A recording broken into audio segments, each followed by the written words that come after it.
Pemerintah Provinsi Bengkulu sedang mempertimbangkan untuk meminjam dana ke Bank BJB. Alasan yang disampaikan, percepatan pembangunan infrastruktur, terutama jalan.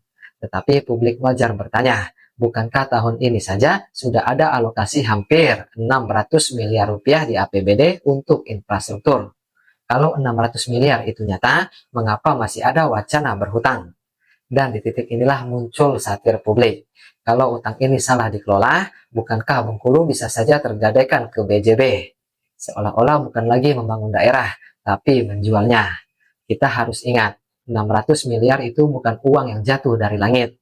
Itu hasil perhitungan dari pendapatan daerah, termasuk pajak yang selama ini dibayar rakyat. Artinya, setiap jalan yang dibangun sesungguhnya sudah dibeli lewat keringat masyarakat. Maka, ketika pajak diberi keringanan atau diskon, otomatis penerimaan berkurang.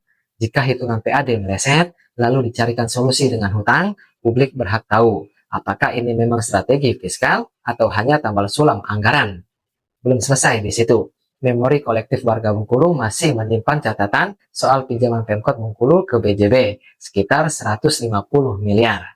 Ada berita yang menyebut sudah lunas, ada yang bilang targetnya akhir 2024. Artinya, masih ada ruang abu-abu yang perlu klarifikasi. Utang bisa dikelola, tetapi komunikasi yang tidak jelas hanya akan memupuk ketidakpercayaan. Di titik inilah transparansi jadi harga mati. Jika pemerintah serius, publikasikan detailnya. Berapa besaran pinjaman, berapa bunga dan tenor, proyek apa saja yang dibiayai, hingga bagaimana skema pembayaran ketika PAD terganggu. Karena hutang itu alat, bukan tujuan. Bila alat ini dipakai tepat untuk membangun aset produktif yang menggerakkan ekonomi daerah, maka bisa jadi pilihan berani. Tapi tanpa data terbuka, publik hanya melihat ini sebagai beban baru. Jadi, sebelum memutuskan berhutang, pemerintah harus menjawab dulu pertanyaan publik. 600 miliar yang sudah ada kemana perginya? Dan apakah hutang benar-benar solusi atau sekedar menunda masalah yang sama di masa depan?